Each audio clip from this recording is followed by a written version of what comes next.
Comentar que estamos grabando la sesión de hoy. Esperamos poder luego trasladarla a las redes, a YouTube, Facebook y bueno, a las redes sociales. Espero que no haya ninguna incidencia con el tema de la grabación. Ujú. Pero bueno, siempre pasa que a veces hay personas que están interesadas también en poder asistir, pero por tema de horarios quizás no lo puedan hacer y Vale, hombre, es una opción que también es interesante poder grabar la sesión y compartirla en las redes sociales. Entonces, comentar a todos los participantes que al ser un formato webinar, no es como otros tipos de formatos de Zoom, no se os ve, no hace falta que estéis con la cámara peleados y demás. También un poco por la confidencialidad, preferimos hacerlo así. Y como veréis, tenéis una sección abajo de preguntas y respuestas y también de chat. Entonces, pues todas las dudas que podáis ir teniendo de la charla que vamos a tener hoy, las podéis hacer llegar a través de esta sección, a través de la sección de preguntas y respuestas. Y al finalizar, pues yo le trasladaré estas preguntas al doctor Martínez Quintanilla, ¿de acuerdo? Y bueno, espero que os sea de interés. Y bueno, básicamente como poníamos, ¿no? En el anuncio que hicimos de este webinar. Hoy es el día 28 de febrero, Día Mundial de las Enfermedades Raras o Enfermedades Minoritarias. Como sabéis todos los que estáis asistiendo, ya porque seáis profesionales de la sanidad, pacientes, familiares, el pseudomixoma peritoneal está considerado como una enfermedad rara. Se estima aproximadamente una incidencia de unos 3 pacientes por cada millón. Y todavía hay mucho por saber de esta enfermedad y mucho por avanzar en el tratamiento del pseudomixoma peritoneal. Hoy tenemos la suerte y el placer de poder contar con el doctor Martínez Quintanilla, investigador del Instituto Oncológico del Vall d'Hebron de Barcelona, desde donde están llevando a cabo pues, investigaciones para poder pues, bueno, entender mejor cómo funciona este tipo de cáncer y poder mejorar en el tratamiento de esta enfermedad. Y pues sin más, Jordi, cuando tú quieras empezar, todo tuyo. perfecto. Pues primero de todo, muchas gracias, Sandra, bueno, por invitarme a dar esta charla, que es un honor Gracias. para mí. Bueno, empezaremos hablando. Bueno, yo soy Jordi Martínez Quintanilla, investigador asociado del Instituto Oncológico de Vall y estoy en el laboratorio de células madre y cáncer bajo la tutela, bueno, en el que está el investigador principal, es el Héctor Palmer. Vale. Entonces, vale. Bueno, como ya hemos comentado, ya ha comentado Sandra, el pseudomixoma peritoneal, que a partir de ahora le llamaremos PMP para abreviar, es una enfermedad rara que se presenta entre 2 y 3 personas por millón y principalmente tiene un origen en el apéndice, aunque en muy raros casos también puede aparecer en el colon y está caracterizado por una acumulación masiva de mucina en el peritoneo. La clasificación histológica, según el consenso de Sogui, sería este. Ya sé que, bueno, para que tengáis una idea después de lo que hablamos, estaría el tumor primario, podría ser neoplasia mucinosa pendicular de bajo grado o de alto grado. Obviamente, y el sentido ya lo tiene, bajo grado es buen pronóstico, alto grado es mal pronóstico, y la metástasis peritoneal puede ser de mucina celular, eso sería un buen pronóstico, no hay células tumorales, y después podría ser de bajo grado, alto grado o alto grado con células en anillo de sello, que sería el grado más elevado, y obviamente estos dos grados, ¿me ves el puntero, no? Sí, sí, Vale, sí. perfecto. Estos dos grados ya son los de peor pronóstico. Aún así, aunque hablemos de grados que parecen mejor o peor pronóstico, se ha visto que entre el 20 y el 40% de los que tienen bajo grado tienen recidivas después del tratamiento, y por otro lado se ha visto que pacientes que tienen un alto grado a nivel histológico después tienen un buen pronóstico. O sea que, aunque si hay esta clasificación, sí que es verdad que dependiendo del paciente puede ser una cosa u otra. El tratamiento más eficaz para estos pacientes es la cirugía citorreductiva y la quimioterapia intraperitoneal hipertérmica, que, simplificándolo, es extracción del moco y de la célula tumoral del peritoneo y aplicación de quimioterapia de alta calor en el peritoneo para eliminar el tumor que quedas todavía sin eliminar. ¿Qué es lo Eh, que, disculpa, qué es sí, lo sí, que sí, generalmente conocemos como HIPEC, ¿no? sí, sí, Dijéramos en la palabra un sí, poco, la abreviación inglesa, es la HIPEC, sí, que muchos seguramente conocéis también por siendo pacientes. sí. Y esto es importante saber que solo se realiza en centros especializados para este tratamiento, no en todos los centros. Entonces bueno, es complicado. Es importante, quería remarcar este clinical trial, este estudio clínico que está ongoing, que está en marcha, pero creo que es muy interesante. Es un estudio en el que se utiliza inyección de bromelina y acetilcisteína en combinación en tumores mucinosos recurrentes o en PMP. Lo lidera el doctor profesor David Morris de UK, de Inglaterra, y básicamente el Bromac, que sería la combinación de los dos fármacos, el efecto es eliminar este moco, porque parece que el moco lo que hace es proteger las células tumorales, y a lo mejor eliminando este moco las células se quedan desprovistas y podría ser más fácil el tratamiento. Es interesante también que hay este ensayo clínico, se hace en varios países, y tenemos la oportunidad en España de hacer parte de este trial. Este estudio en España está coordinado por el doctor Arjona y creo que ya hizo una charla, o sea que no voy a hablar Sí. nada más, pero bueno, solo remarcar que es interesante. Nosotros, ahora hablamos del consorcio.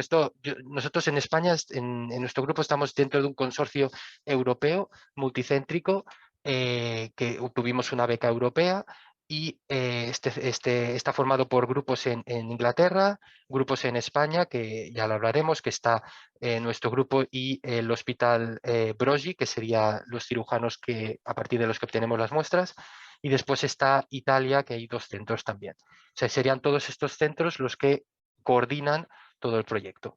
Y el proyecto, los principales objetivos de este proyecto, para simplificarlo, sería obtener muestras de paciente y generar modelos 3D, modelos celulares a partir de los que se puedan trabajar, que a partir de ahora los llamaremos PDOs, serían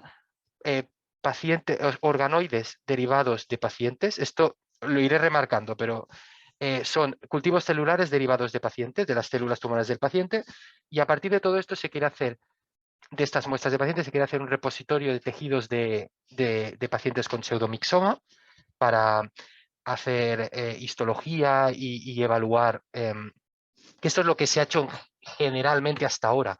Se ha cogido muestras y se ha evaluado a partir de muestras. Después hacer un biobanco de PDOs, de organoides, de cultivos celulares. A partir de estos cultivos y de estas muestras hacer análisis genómico, mirar qué mutaciones tienen estos tumores para conocer mejor este tipo de tumor. Y por último, que ya sería como el último paso, pensemos que este proyecto son 4 años, para tener una idea, sería, y estamos llevamos 1 año y medio, sería testar nuevos fármacos en los modelos que hemos generado.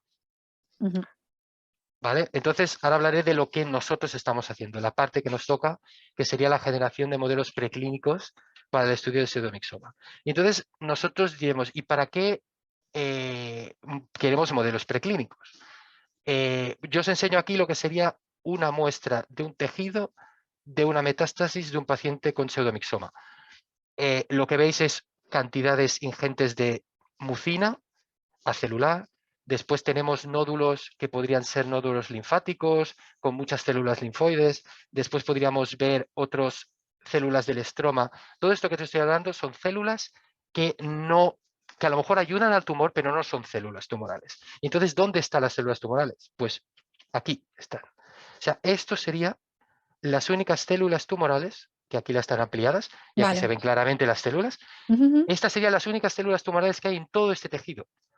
Es decir, que cuando tú trabajas con este tejido, tienes mucha contaminación de otras cosas que a lo mejor no te interesan, que a lo mejor al tumor le va bien. Estamos hablando que el moco le puede interesar, pero tú lo que quieres estudiar es estas células tumorales. Y si tú tienes este tejido, es muy difícil estudiarlo.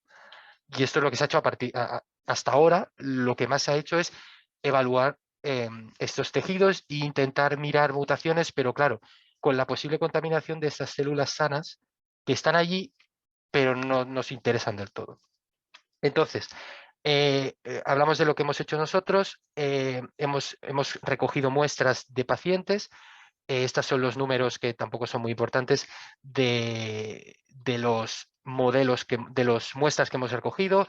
Son muestras de tumor primario, de bajo o alto grado, muestras de metástasis, de mucina celular o bajo o alto grado. Todas estas muestras siempre cogemos tejido congelado y parafina, que serán para estudios posteriores, que ya hablaremos lo que podemos hacer. Y en concreto nosotros lo que hacemos es PDO, organoides derivados de muestras de paciente. Cogemos la muestra que nos la proporciona el Hospital Broggi, sería la muestra, lo que hacemos es trocearla, hacemos una suspensión celular con diferentes factores y lo que hacemos sería poner estas células dentro de una sustancia que se llama matrigel, que sería como una gelatina, y Ujú. la pones en una placa de PETI y la pones en una incubadora 37. Esto sería como la realidad, la gelatina esta, y dentro estarían las células que hemos obtenido de la muestra del paciente. Entonces, ¿qué sería un PDO? Un PDO sería lo que vemos aquí en la imagen. Sería un conjunto de células tridimensional que asemeja el órgano original, que en Las, este ce- caso es las, el, las, en este, las células del órgano que en original. esta, que Sería en este caso, claro, una reproducción, ¿no? que en este caso sería el tumor. Podríamos decir que es como un mini tumor de lo que tendría el paciente.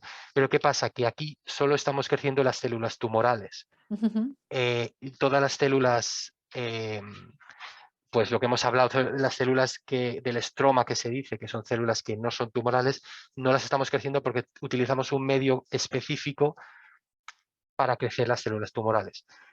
Lo interesante de este modelo en concreto es que hasta el modelo puede generar su propio mucina.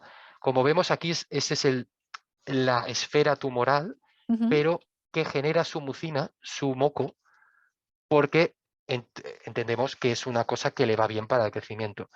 Entonces, este sería un tipo de modelos que tenemos Ujú. y este sería otro tipo de modelos que puede parecer muy distinto, ¿eh?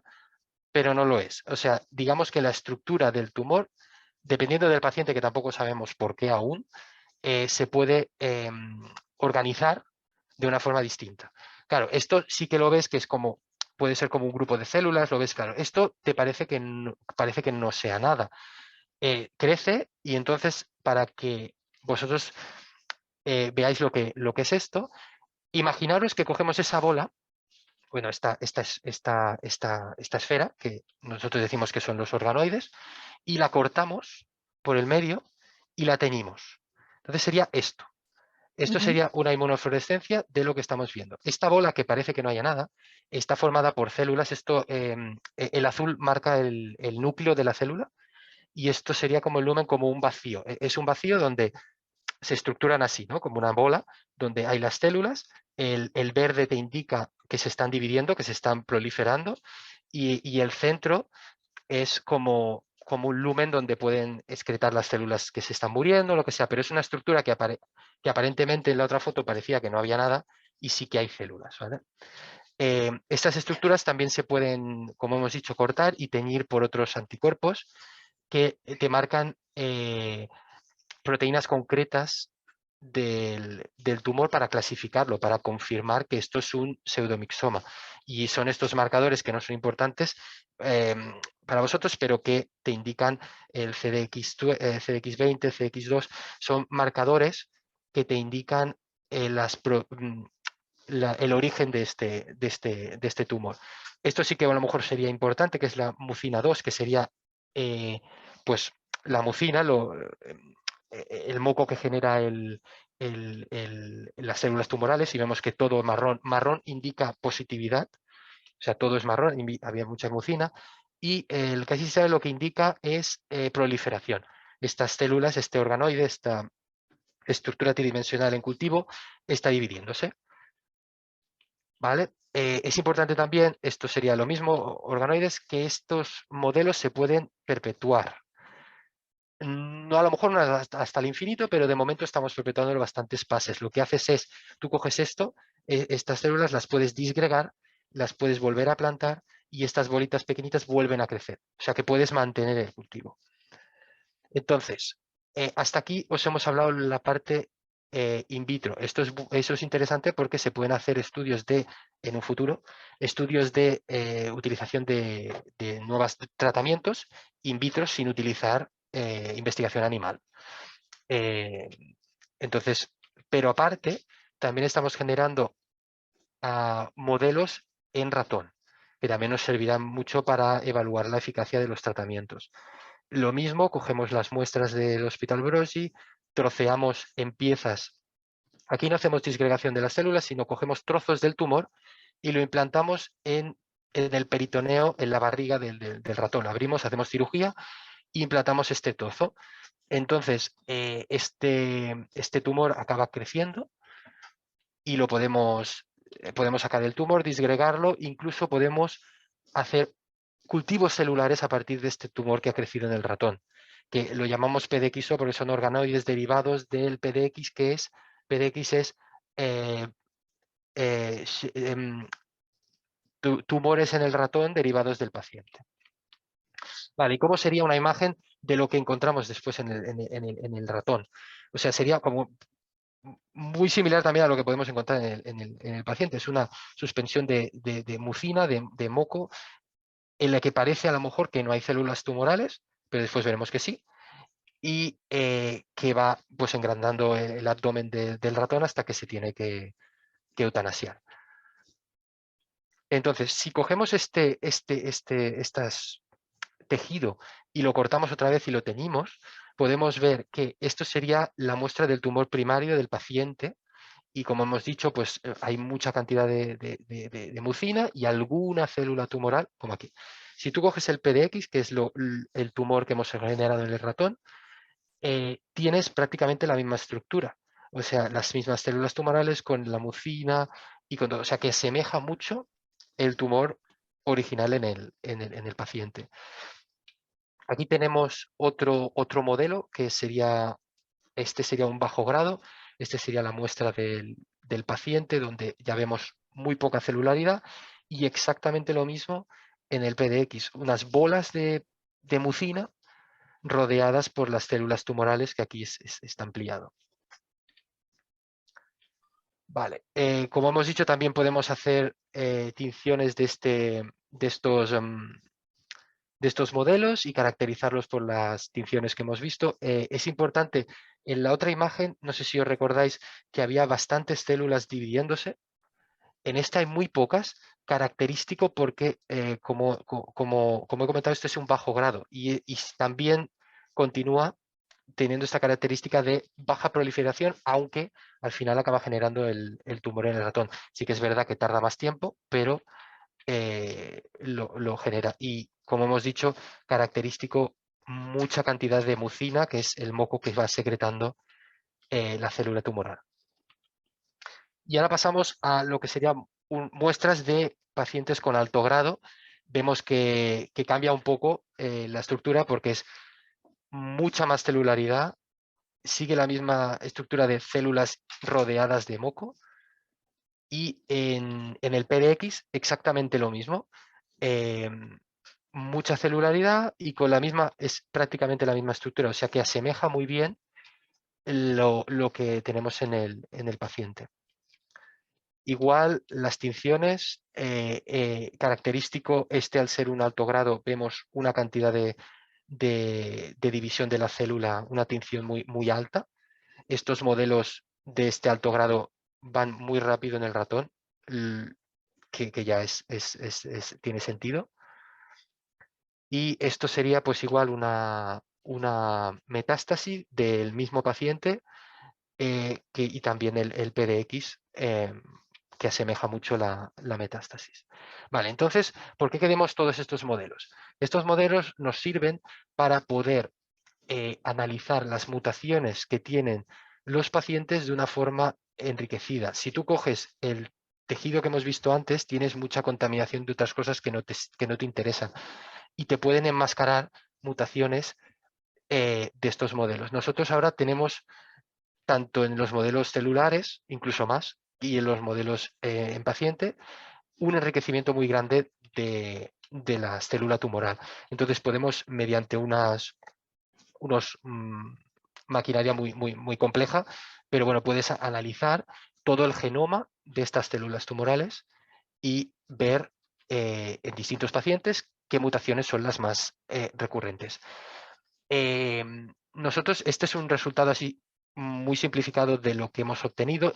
Es un estudio muy preliminar, de momento solo hemos hecho 5 pacientes de los que tenemos, de muestras de las que tenemos, y hemos corroborado lo que ya se sabe en parte, que estos tumores están caracterizados por mutaciones en el gen KRAS y en el gen GENAS. El KRAS es un gen caracterizado mutado en muchos tipos de cánceres, como el cáncer de páncreas, colon y pulmón. El GENAS es mucho más específico de este tipo de tumor, aunque está relacionado con tumor, pero no en esta alta proporción. Como hemos visto en estos 5 modelos, todos tienen la mutación y exactamente la mutación es esta específica. Se sabe, bueno, se ha estudiado que este gen lo que ayuda es a la célula tumoral a secretar todo este mucina tan característica de los tumores PMP, y por eso van ligados, porque sería como el CARRA sería el oncogen el que genera esta proliferación tan desmesurada del tumor, y el GENAS sería el que ayuda a secretar este moco para, bueno, para ayudarle a distribuirse, a metastasizar mejor en el peritoneo. Y aparte supongo que es una cosa que se tiene que estudiar, a lo mejor mejora su viabilidad y la resistencia a tratamientos también. También ha salido una mutación en SMAD2 que también es muy característica, es de la vía de TGF-beta y también está relacionada con cáncer, que también la estudiaremos. Pero en general... Sí. Perdona, Jordi, que interrumpa. Seguramente es una pregunta que saldría al final, pero para aprovechar el momento, hay un tema que principalmente, bueno, que preocupa bastante a los pacientes, y es la posibilidad de que esta enfermedad sea hereditaria, que pueda también, dijéramos, sus hijos heredar esta enfermedad. Entonces, dijéramos, ¿nos podría servir esta investigación también para saber de antemano, con antelación, si una persona puede desarrollar pseudomixoma peritoneal o tiene esta mutación genética que puede dar pie a que desarrolle pseudomixoma peritoneal? A ver, sí que es verdad que el GENAS es muy característico del pseudomixoma, pero realmente no hay ninguna evidencia que el pseudomixoma puede ser hereditario. Hasta el momento no hay ninguna evidencia. Ya te digo, el KRAS, que es es el que genera, digamos, el que le da el potencial para replicarse, para dividirse este tumor, es un gen que está mutado en muchos otros tumores y no se ha visto que sea hereditario. O sea que realmente hasta el momento no hay ningún indicio. Se seguirá investigando, pero yo podría decir que de momento no. Vale. No se puede decir que sea hereditario. Aunque se puedas asociar que el ser una enfermedad minoritaria pueda ser hereditario, y esto no lo es en el, en el PMP. Vale, Normalmente hay muchas enfermedades minoritarias que pueden ser hereditarias, en este caso no. De de momento acuerdo. no hay ninguna evidencia. Gracias. Sí, y entonces, bueno, ya para resumir, lo que queremos hacer en un futuro es, bueno, caracterizar los modelos que tenemos, generar de nuevos nuevas muestras de pacientes, estudiar las alteraciones genéticas en todos los modelos que hemos generado para tener un amplio abanico. Es eso, hemos hecho 5 modelos, pero para ver si hay otros modelos que tienen alguna mutación que sea más susceptible para algún tratamiento. De hecho, hemos visto, es un estudio muy preliminar, pero parece que hay que los modelos que he presentado son todos de bajo grado, pero tenemos algún indicio de que a lo mejor los de alto grado pueden tener algún otro tipo de mutaciones, pero sí que es verdad que es muy preliminar y es más difícil de estudiar porque los de alto grado hay mucho menos probabilidad de pacientes así con alto grado, entonces necesitamos más tiempo y más muestras en este caso. Y eso, testar nuevas aproximaciones terapéuticas basadas en los datos de mutaciones, en nuestros modelos celulares y posteriormente en los modelos en ratón, cosa que hasta el momento no se ha podido probar en cultivo ni en ratón porque hay muy pocos modelos para probarlo y simplemente a veces, como en el caso como en algunos ensayos clínicos, casi se tiene que pasar directamente al paciente sin poder probar en modelos preclínicos. Vale, y entonces, bueno, simplemente agradecer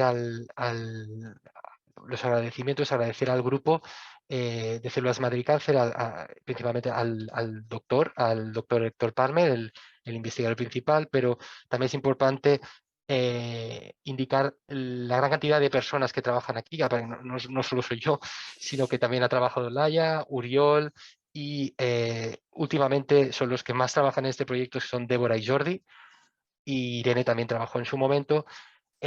También es importante el trabajo y la ayuda del Consorcio Sanitario Integral del Hospital Moisés Broggi, principalmente la doctora Isabel Ramos y el doctor Pedro Barrios, que son los cirujanos que nos pasan, y bueno, y su equipo que nos pasan las muestras. También a las fundaciones que nos han ayudado en todo este trabajo, especialmente la ECC, que es la de aquí de España y la que nos está ayudando mucho, y no dejar, obviamente, el trabajo bueno, y la ayuda incansable de los pacientes de PMP. Pues ya estaría. Pues muchas gracias. Vamos a pasar a las preguntas. Yo, antes quizás de pasar a las preguntas, aprovechando de que hoy es el día de las enfermedades minoritarias, me gustaría preguntarte qué diferencias o qué retos os encontráis al investigar una enfermedad como el pseudomixoma peritoneal, que es una enfermedad minoritaria, frente a, dijéramos, una enfermedad que no sea minoritaria, otro tipo de cáncer que no sea minoritario. Sí, bueno, hay muchas. Principalmente podemos hablar de la adquisición de muestras, por ejemplo. En este caso, o sea, la recepción. Nosotros somos un grupo que desde hace muchos años hemos trabajado en cáncer de colon. Y trabajamos, bueno, obtenemos muestras de pacientes, generamos un poco también modelos. Claro, la obtención de modelos de cáncer de colon es mucho, mucho más alta que la de pseudomixomas. Tenemos muchos menos y para lo que nosotros necesitamos, que es generar modelos, a veces nos es difícil obtener estas muestras de sitios alejados. O sea, necesitamos que la muestra, en el mejor de los casos, llegue desde que se extrae en 1, 2, 3 horas para procesarla y que haya la máxima viabilidad. Entonces, ese es el principal problema. Después, el otro, obviamente, es el funding, es las subvenciones. Las subvenciones son mucho menores para, para enfermedades minoritarias y obviamente las empresas farmacéuticas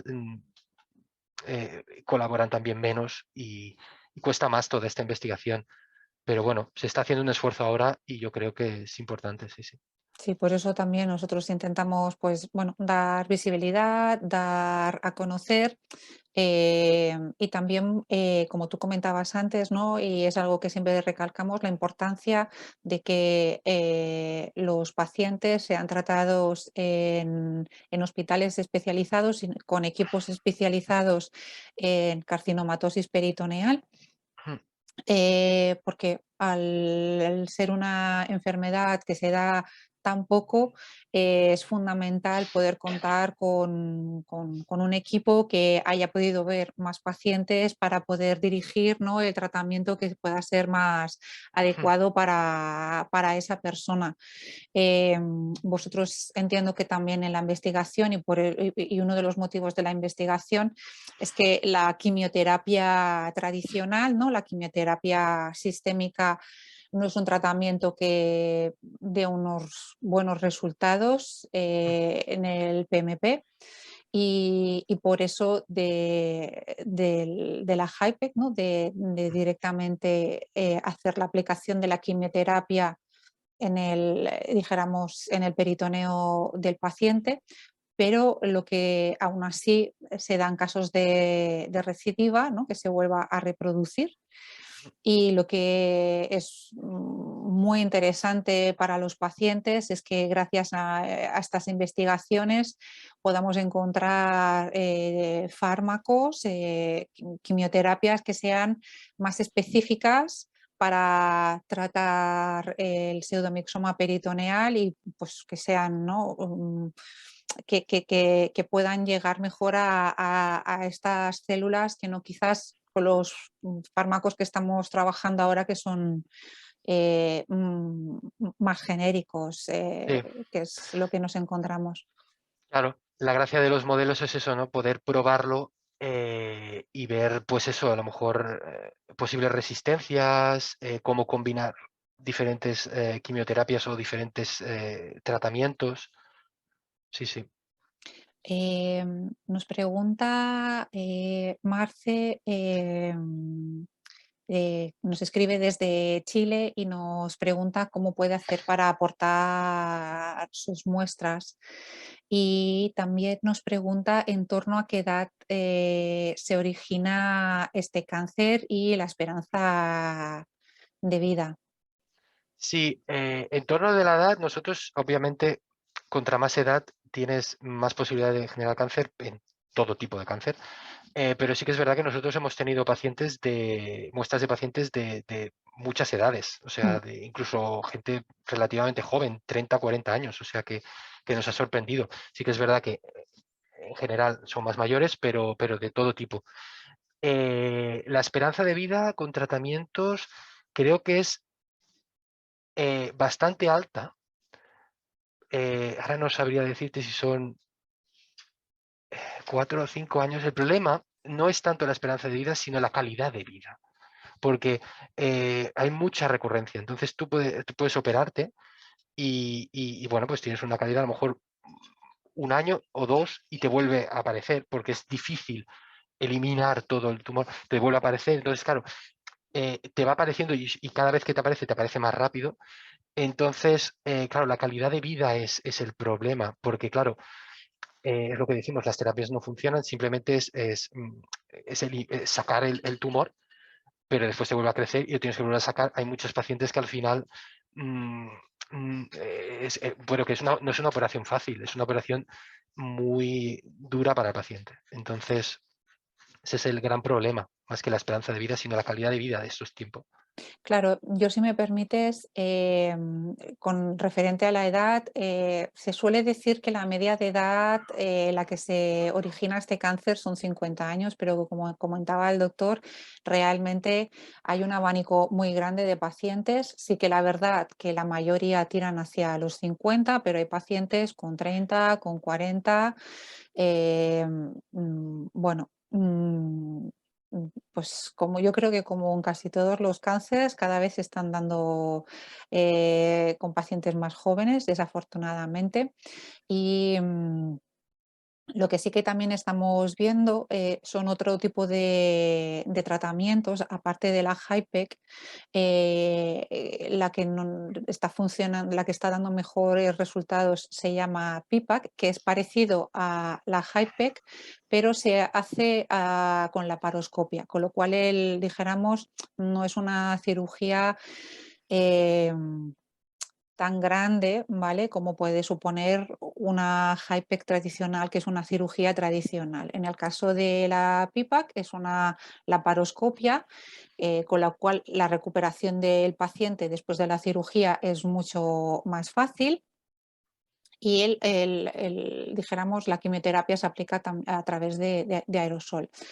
Esto lo que permite es que pacientes que tienen una alta reincidencia pues puedan mantener una buena calidad de vida, aunque dijéramos no sea un tratamiento con el que puedas eliminar completamente el pseudomixoma peritoneal, pero sí que puedes mejorar la calidad de vida del paciente con este tratamiento y alargar la esperanza de vida en el tiempo en la mayoría de los casos.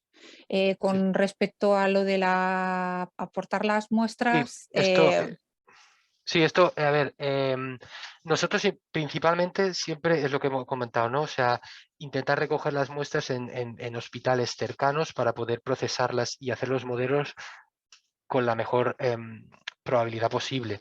Sí que es verdad que ahora estamos evaluando la posibilidad de hacerlo en centros, mantener esa muestra, para que todavía no lo tenemos, mantener esa muestra viable para que pueda ser transportada a lo mejor 24 horas o 48 máximo, eh, pero todavía no lo tenemos. En el momento estamos trabajando con los hospitales más cercanos, pero sí que es verdad que tenemos que implementarlo esto. a ver, paso a la siguiente pregunta. A Carlos nos pregunta, es paciente de PMP de origen apendicular, en principio de bajo grado y actualmente no es candidato a cirugía. Ya tiene un estudio, sus mutaciones genéticas son, te las voy a decir como yo lo leo, PTEN, Sí, CRAS, RNF43 y el GENAS. Estuvo a punto de entrar en un ensayo de Vall d'Hebron del gen RNF43. Finalmente no fue posible. No se consta que haya ningún ensayo clínico con pacientes con esta alteración genética. ¿Se prevén ensayos clínicos a corto plazo, aparte de los cultivos que estáis realizando? sí, esta mutación, o sea, el CARRAS y el GENAS es el que hemos hablado, de momento no hay terapia concreta. El RNF43 es un gen que está presente a veces en un porcentaje bajo, pero presente en cáncer de colon, y sí que hay algún ensayo clínico que se está realizando. De hecho, nosotros hemos trabajado en el pasado con este gen en cáncer de colon. Claro, no sé por qué no pudo entrar en ese ensayo clínico. Sí que es verdad que, claro, de momento hay pocos ensayos clínicos, pero para mí de estas mutaciones la que creo que se podría, que haya algún ensayo clínico es la de RNF43. Pero prever, bueno, los ensayos clínicos, el que hemos dicho del BROMAC para PMP, pero son ensayos que, bueno, están haciéndolos ahora en este momento. No se sabe la eficacia ni nada de momento. Sí, así en ensayo clínico es este de Bromac, que lo que básicamente es un fármaco que facilita la disolución de esta mucina y lo que permite al disolver esta mucina es que la quimioterapia pueda llegar, ¿no? Pueda atacar de una manera más fácil, ¿no? Sin tener barreras, ¿no? Sin tener Sí, este escudo a las células tumorales. Como comentaba antes el doctor, se está realizando desde el equipo del doctor Arjona en Córdoba y de todas maneras este ensayo clínico se está haciendo para pacientes que ya han que ya han, dijéramos, tenido una HIPEC, que ya han tenido una cirugía con quimioterapia intraperitoneal hipertérmica, que después de esta cirugía ha habido una recidiva y que ahora mismo no son candidatos a volver a realizar esta cirugía.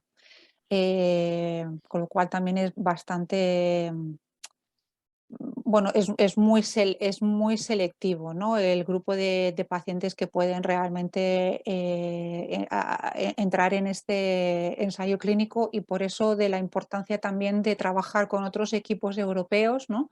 Como comentaba el doctor, porque al ser tan pocos pacientes y con unas características tan particulares las que se necesitan para entrar en los ensayos clínicos, necesitamos ayudarnos, ¿no? Desde toda Europa, los pacientes de toda Europa, para poder avanzar y poder llevar a cabo estas investigaciones. Vamos a ver, Marce, mira, pregunta la recuperación después de la cirugía tradicional, si me permites, respondo yo. mm, Depende mucho del paciente, de cómo haya ido la cirugía y sobre todo del estado del paciente previo a la cirugía. Hay pacientes que llegan en un estado pues igual un poquito más deteriorado que otros, pero si tuviera que hacer una media, te diría que el tiempo de hospitalización aproximadamente son de unos 15 días, ¿vale? Y después, poco a poco, el paciente va a ir recuperando la vida normal, quizás volver a comer de una manera más o menos normal, te diría un mes y medio, y ya una vida más normalizada, te diría unos 3 meses. Pero claro, va a depender mucho de la situación en la que se encuentre cada paciente, en el momento que se haya detectado la enfermedad y, bueno, va a depender de todo esto.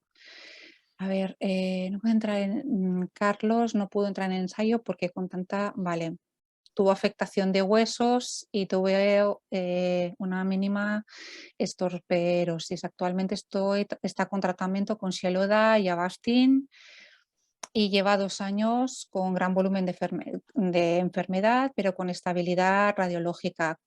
¿Cuál es su opinión en este tratamiento, ya que cirujanos y oncólogos no se ponen muy de acuerdo? Gracias. El tratamiento con Xeloda y Avastin, entiendo, ¿verdad? Creo, es que, a ver, no estoy súper, no sé exactamente el ensayo clínico, pero sí que es verdad que sé que los inhibidores de los fármacos que actúan sobre el RNF43 pueden afectar, tienen como un efecto adverso en la calcificación. Entonces, a lo mejor si tenía problemas en los huesos, no estaba apto para el ensayo clínico, y si, por lo que comenta, aunque tiene mucho volumen, está estabilizado la enfermedad, a lo mejor consideraron que no era el momento. Claro, no es el ensayo clínico, pero, pero, pero bueno, a lo mejor está la causa. Sí. Em, a ver, más preguntas. Eh, Otra, otra pregunta que quería aprovechar también para hacerte es otra investigación que se está llevando a nivel europeo desde el grupo EuroPMP, que es otro grupo europeo también de investigación de pseudomixoma. Si no me equivoco, está liderado desde Noruega. Y desde allí están también, pues bueno, llevando a cabo entiendo que es como una especie de vacuna o de tratamiento más a nivel genético para el tratamiento del pseudomixoma. No sé si os ha llegado información sobre este estudio. Sí, este es un estudio muy interesante por el hecho de lo que hemos comentado. En el tumor, aparte de células tumorales, hay otras células. Hay linfocitos, y estos linfocitos pueden ser reactivos, pueden estar atacando el tumor, pero a lo mejor debido por el moco o por lo que sea no pueden llegar al tumor. Ellos lo que han estudiado es que han visto que las células tumorales tienen un mecanismo de defensa conocido en otros tipos de tumores, es conocido, que lo que hace es debilitar esas células tumorales, esas células inmunes. Las células que van a atacar el tumor, pues el tumor se defiende con este sistema. Entonces, pero como han visto que hay células tumorales, hay células inmunes dentro del tumor, lo que quieren hacer es, utilizando esa proteína GNAS que hemos dicho que es muy frecuente, lo que hacen es poner esa proteína como vacuna, la inyectan esa proteína solo en el organismo. Bueno, todavía no, todavía no la han probado en pacientes, pero simplemente explico lo que quieren hacer. Poner esta proteína en los pacientes, el sistema inmune de ese paciente reconocerá esa proteína como algo exógeno, porque algo que no es del, Sí, como algo del extraño, ¿no? como Algo algo extraño y generará, como una vacuna, generará células que atacarán esa proteína. Esa proteína es la que hemos dicho que es característica del pseudomixoma. Si por un lado haces esto y por otro utilizas un fármaco que lo que hace es revertir la protección de la célula tumoral, que eso se ha utilizado en otros tipos de tumores, esa combinación puede funcionar. Es decir, desproteges del escudo a la célula tumoral y activas la célula, el sistema inmune. Entonces, a lo mejor sí que podría, el sistema inmune que está en el tumor y en todo el organismo, podría atacar la célula tumoral. Aún así, yo lo que todavía no veo del todo es el tema de lo que hemos hablado de la mucina. Yo no sé si la mucina es la responsable, en parte también, de que de que el sistema inmune no pueda entrar. Entonces, a lo mejor incluso haciendo estas dos combinaciones, no lo sé, es mi duda. A lo mejor veo de momento mucho más interesante, al menos de momento es mi opinión, el estudio de Bromac, porque claro, creo que el moco es el principal protector de la célula tumoral. Y sin el moco, a lo mejor, sin la mucina, a lo mejor se queda desprotegido y simplemente con la quimio ya puede ser. Pero sí que es verdad que los tratamientos de inmunoterapia están funcionando en muchísimos tipos de cáncer y creo que o sea, vale la pena probarlo en este tipo. Claro, sigue siendo una noticia alentadora, yo creo, para todos los pacientes. Sí, sí. Bueno, que es una alternativa terapéutica más que podemos tener encima de la mesa, aunque esté ahora en un nivel muy preliminar, pero sí que es cierto que quizás con el Bromac la ventaja que tenemos es que son la combinación de, vamos a decirle, de dos sustancias, ¿no? De dos fármacos que conocemos altamente, que es la bromelina, que para las personas que asistieron a al anterior webinar con el doctor Arjona, básicamente se extrae de la piña, o sea, es tal que así, y la acetilcisteína, Sí. que también es otro fármaco que es muy común, muy corriente y que vamos, se utiliza muchísimo, con lo cual en- podemos estar mucho más seguros, ¿no? A la hora de trabajar con este fármaco, porque quizás hablando que yo no soy sanitaria, diría que es menos complejo, ¿no? Sin Eso, ser médico. eso es totalmente seguro. O sea, el otro es un sistema muy complejo, pero sí que es verdad que la inmunoterapia está resultando tan prometedora en otros tipos de cánceres que obviamente, aunque es complejo, hay gente que lo quiere probar, sí. Claro, por supuesto, por supuesto. Y Sí, sí. desde luego lo que nos resulta siempre positivo es lo que decía antes, tener, ¿no? Varias alternativas terapéuticas que en el caso de cada paciente el oncólogo o el cirujano oncólogo pueda decidir cuál es la más conveniente para tratar a ese paciente en concreto. Sí, sí, obviamente, sí. Seguimos con las preguntas, Katy. Hola a todos, ¿cuáles son los cuidados posoperatorios? Habló de la afectación de la calidad de vida. Esto significa que las personas podrían no tener una vida normal a pesar de la edad. Paciente tiene 31 años.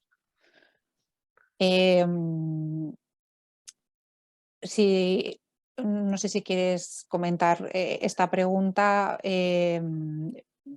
Sobre Vale. sobre la calidad de vida postoperatoria, quizás me vuelvo a remitir otra vez a lo que comentábamos antes.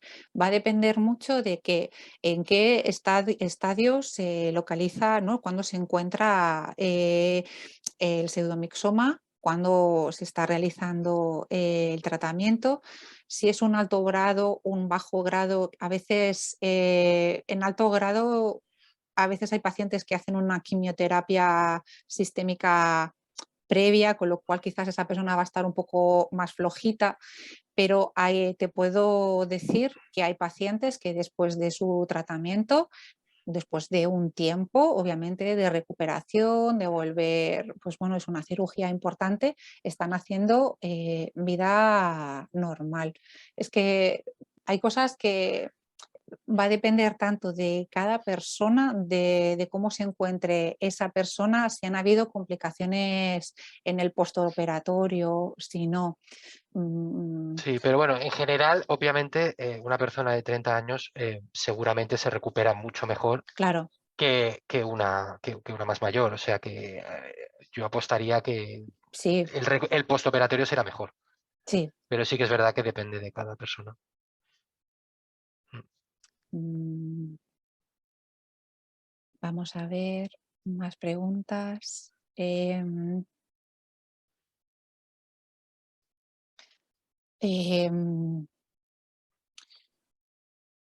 vale, ¿en qué hospital de Córdoba realiza los estudios el doctor Arjona?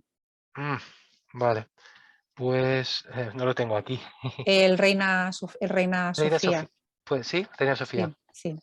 Y si allí hacen PIPAC, sé que hacen Pipac seguro, PIPAC, sí, sí. pero mm, mm, con el tema de la PIPAC, como hablábamos antes, igual no es para todos los pacientes. O sea, hay que valorar cuál es el mejor tratamiento para ese paciente en ese momento, porque aunque la PIPAC es muy interesante, si el objetivo, dijéramos, sería eliminar del todo el pseudomixoma, quizás la primera opción seguiría siendo una HIPEC más que una PIPAC a día de hoy. O sea, estamos avanzando muchísimo y realmente contamos pues, con equipos que se están esforzando mucho en poder pues, mejorar en estos tratamientos que quizás son menos invasivos, ¿no? Y que quizás puedan ser pues, también interesantes para los pacientes. Vale. Nos pregunta Marce si tenéis algún nexo o algún trabajo conjunto con Chile, o quizás es con... No, No, no, de hecho, a ver, es lo que comentaba, o sea, sí que es verdad que estamos ahora bastante puestos en el proyecto, pero nosotros hemos empezado hace un año y medio. De hecho, nosotros hemos originalmente de trabajar en cáncer de colon y ahora sí que es verdad que ya estamos, aparte del consorcio europeo, sí que estamos empezando a trabajar, por ejemplo, con Álvaro en Córdoba, a hacer los primeros meetings, con la gente de Noruega. Sí que es verdad que nos estamos empezando a hacer grandes, pero no, fuera de Europa no hemos empezado y de hecho que llevamos un poco tiempo realmente, pero que no, no sé, no lo descartamos. vale. Otra pregunta quizás es, con lo que lleváis trabajado en pseudomixoma, ¿ha habido alguna cosa que realmente, no sé, os haya sorprendido, que os haya descolocado un poco, decir, ostras, esta quizás no me lo esperaba pues, no Bueno, sé, en las mutaciones o en el funcionamiento simplemente, a ver, si tú no has trabajado nunca con el pseudomixoma, has trabajado con otros tipos de cánceres, cuando te hablan de que tiene poca celularidad, de que hay mucho mucina, de tal, vale, pero después cuando lo ves realmente es sorprendente. O sea, la cantidad de mucina que hay, la gran poca celularidad que hay, es lo que hace lo que decíamos inicialmente. O sea, el gran reto es eso, el poder concentrar la célula tumoral y estudiarla, porque es muy complicado. Eso no pasa en otros tipos de tumores. Claro. Las mutaciones, sí, bueno, ya está más estudiado, eso sí que es verdad, pero bueno, todavía creo que se le tiene que dar un poco más de vueltas sobre todo por eso, por el miedo que hay de que otras células que no son tumorales estén contaminando el análisis de las mutaciones que estamos viendo o que estábamos viendo antes sin estos modelos. Claro, la mucina quizás es algo que es uno de los primeros síntomas que tienen los pacientes, es la inflamación abdominal, ¿no?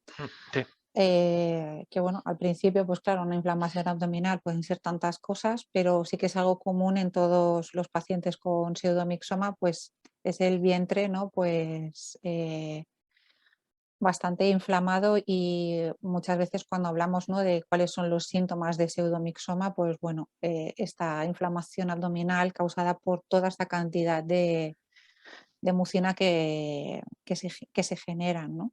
mm, Que no sabemos, o sea, si es la propia célula tumoral que genera esta mucina o esta mucina, mm, sabemos cómo o sea, por qué se sí. genera esta mucina. Esto es curioso porque hay gente que piensa incluso que la mucina puede generarse que no sea a partir de células. Nosotros, ya te digo que es muy preliminar, pero nosotros lo que hemos hecho es coger estos organoides, estos cultivos celulares que solo hay células, digamos, y las hemos implantado en el peritoneo de un ratón. Y el tumor que ha generado es un tumor mucinoso, completamente igual que el que hemos enseñado antes. Esto no lo he enseñado. Entonces quiere decir, yo creo que es bastante claro que la célula tumoral es la que genera la mucina para protegerse.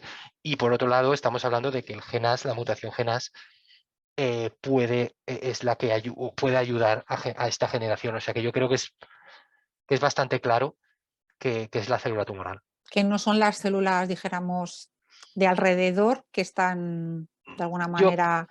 yo creo que no por esto que te he dicho. O sea, nosotros estos cultivos celulares que solo son células tumorales, las hemos implantado en el peritoneo de un ratón y ha generado un tumor mucinoso. Eh, mm, de momento yo diría que tiene que ser la célula tumoral. Vale, Sí, sí, perfecto. sí. A ver si hay alguna pregunta. Vale, esta pregunta que nos hace llegar Carlos es algo que también yo entiendo por dónde. La clasificación del tipo de tumor de PMP, no hay una clasificación clara según doctores y especialistas. Esto es cierto, depende, incluso entre países y tal, hay diferentes clasificaciones. Se prevé en un futuro más claridad al respecto, ya que es fundamental para la esperanza de vida del tipo de PMP. Ya, yo hasta lo que tengo entendido en la clasificación SOGI, que es la que he puesto antes, Sí. es la que, a lo mejor no todos, pero la gran mayoría de los clínicos siguen en este momento. Pero sí que es verdad que, bueno, a veces es complicado. Lo que me decían algunos clínicos es que a veces podían incluso encontrarse pacientes, a lo mejor con un PMP primario de alto grado y después una metástasis de bajo grado, cosa que no tenía mucho sentido. A lo mejor la línea es muy fina. Yo creo que la clasificación es más o menos clara, pero a veces la línea es un poco fina. Y entre bajo y grado y alto, a veces no saben quedarse con una de las dos. También es verdad que tenemos que pensar que a lo mejor puede evolucionar el tumor, o sea, puede ser un bajo grado que evoluciona a un alto grado. Mm, sí, es difícil. El SOGI es un organismo, ¿vale? Es el Peritoneal Surface Oncology Group International, es un organismo internacional que yo diría que ahora mismo es el referente en el estudio bueno, de todo lo que sería carcinomatosis peritoneal, incluido el pseudomixoma peritoneal. Y, y yo creo que son un poco los que están liderando pues bueno, los grupos de investigación y que los que más están compartiendo ahora mismo con los congresos internacionales que se están haciendo y donde abordan pues bueno, todas las caras de la investigación, tratamiento y cuidados de los pacientes con carcinomatosis peritoneal. Chema nos pregunta de qué manera se puede pedir formar parte de los ensayos clínicos sobre este tema. Claro, esto yo creo que si eres un paciente tienes que hablar con tu médico y decirle que sabes de este ensayo clínico y ver cómo lo pueden gestionar. Eso yo creo que es a nivel hospitalario.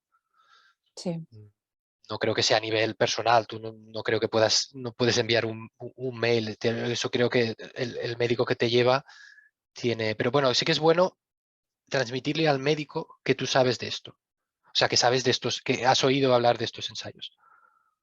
Sí, claro. Y sobre todo estar seguro que el equipo en el que bueno, está realizando tu tratamiento es un equipo especializado en oncología peritoneal.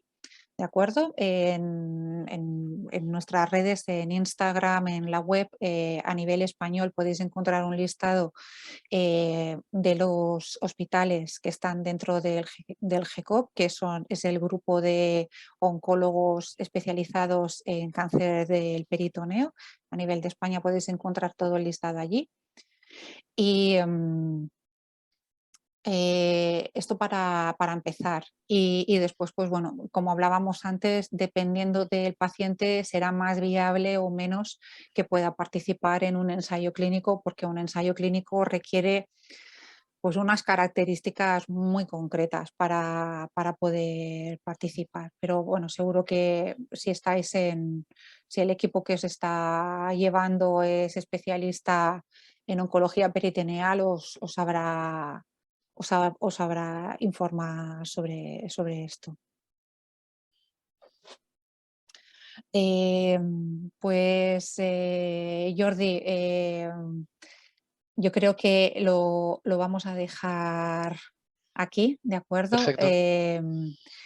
Antes de finalizar, otra vez de nuevo agradecerte el que te hayas ofrecido para colaborar con nosotros en esta sesión especial, que sobre todo el objetivo yo creo es que todos los pacientes, familiares vean que se está realizando esta investigación, que se está avanzando, que aunque sea una enfermedad poco conocida, hay opciones, ¿no? Cada vez más opciones terapéuticas y que gracias a equipos como el vuestro vamos a conseguir todavía pues, bueno, fármacos que puedan ayudar más a tratar a tratar el pseudomixoma peritoneal y que realmente pues, bueno, tenemos una gran suerte de poder contar con equipos como vosotros.